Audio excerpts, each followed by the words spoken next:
All right, and thanks to you at home for joining us this hour. There's a lot going on. Let's just jump right in. Congressman Adam Schiff, chairman of the Intelligence Committee, he is leading the impeachment proceedings against President Trump in the House of Representatives. Tonight, Chairman Schiff has just sent this letter, a Dear Colleague letter, to all members of the House. And among other things, he addresses in this letter the complaint that Republicans have been making and that the White House has been making, in which they've been saying that Republicans haven't been allowed to ask questions of the witnesses who have been deposed so far in the impeachment inquiry. Adam Schiff saying tonight that that is not true.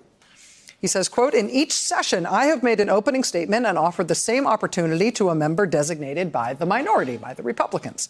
Questions have primarily been asked by committee counsels for both the majority and the minority, but also by members of both parties. The majority and minority have been provided equal staff representation and equal time to question witnesses. Schiff says, quote, it is necessary to point this out because the president and his allies have made the false claim that Republican members and staff have been precluded from attending or asking questions. Nothing could be further from the truth. Schiff also addresses the concerns and complaints that have been made, not just from Republicans, about the fact that the witnesses in the impeachment inquiry thus far have only been heard behind closed doors. All of these depositions have been taken in closed-door proceedings. And his argument about that here, I think, is quite interesting. He says, quote, unlike in past impeachment proceedings in which Congress had the benefit of an investigation conducted in secret by an independent prosecutor, we must conduct the initial investigation ourselves. This is the case because the Department of Justice, under William Barr, expressly declined to investigate this matter after a criminal referral had been made. And, you know, that strikes me as a fair point, although I had not previously been thinking about it in these terms. I mean, if you think about the last two, impeachments or almost impeachments, in the Nixon investigation, you had Archibald Cox, special prosecutor, right? And then he got fired. Then his successor, Leon Jaworski. But the two of them ran a professional, secret grand jury investigation into Watergate. And then they handed over that secret grand jury material to Congress, which was then used as the basis for drawing up impeachment articles.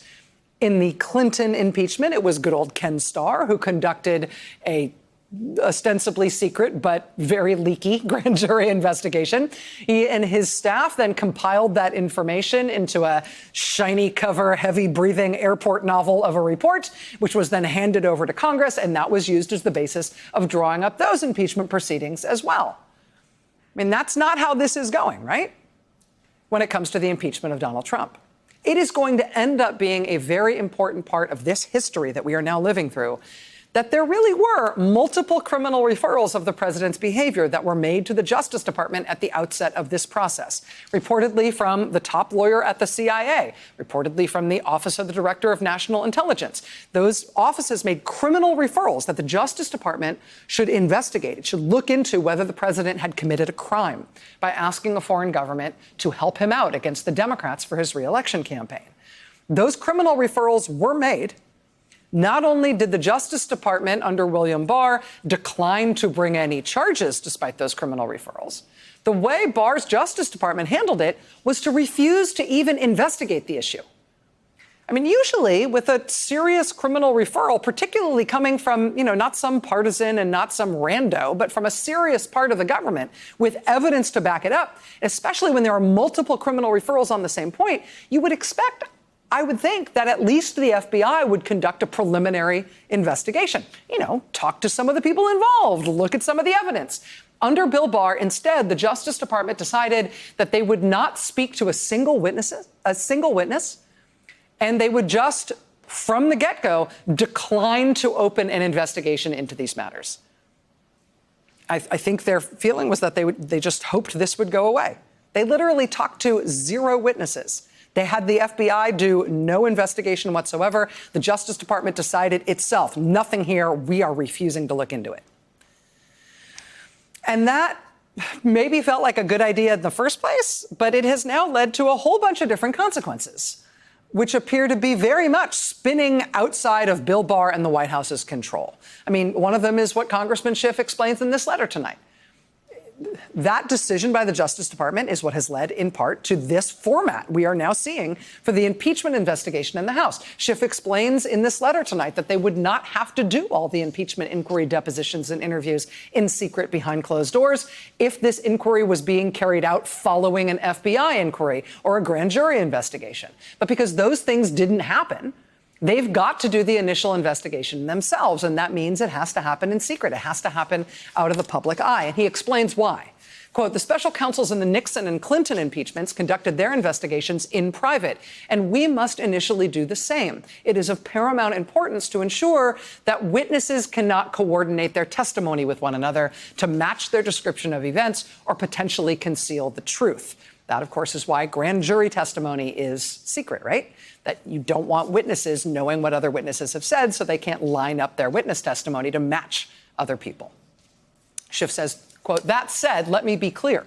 As the investigation proceeds, and at a time that will not jeopardize investigative equities, we will make the interview transcripts public, subject to any necessary redactions for classified or sensitive information. We also anticipate that at an appropriate point in the investigation, we will be taking witness testimony in public so the full Congress and the American people can hear their testimony firsthand. So that's a letter from Adam Schiff tonight, and that is one consequence of William Barr at the Justice Department having tried to kibosh any proper investigation into the president's behavior. Having said at the outset, no, nobody's talking to any witnesses, nobody's engaging the FBI in this, we're just saying no investigation. I mean, arguably, that decision by William Barr and the Justice Department may also have had something to do with the initial whistleblower in the case, bringing the matter to Congress's attention, knowing that it wasn't going to go anywhere inside the Justice Department, and it certainly wasn't going to go anywhere once the White House was advised to look at it. That arguably is what led to the whistleblower's complaint being brought to Congress. And that has led to an impeachment proceeding where these witness interviews, these depositions, are now being conducted out of the public eye. That also appears to have led, and this I think is the big news in these proceedings today, I don't think it's a direct connection it's not a direct cause, William Barr saying this shouldn't be investigated, to what's happening now. But I think it must have inexorably led to what happened today, because what we can now see is this is being pursued as a criminal matter outside of Main Justice, right? Bill Barr and Main Justice decide they're not going to look at it. But clearly a crime has been committed here. It appears that more than one crime may have been committed here. And now that's being pursued as a criminal matter by prosecutors and investigators who are not at Main Justice, where Bill Barr wouldn't look at it. Instead, it's prosecutors and investigators associated with the Southern District of New York.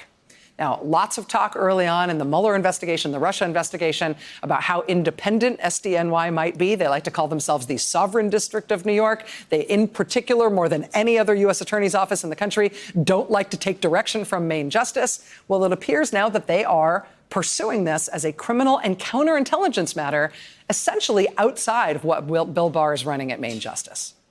Right? So we're going to talk about that tonight, because I think this has taken a really interesting turn. Hey there, I'm Chris Hayes from MSNBC. Thanks for watching MSNBC on YouTube. If you want to keep up to date with the videos we're putting out, you can click subscribe just below me, or click over on this list to see lots of other great videos.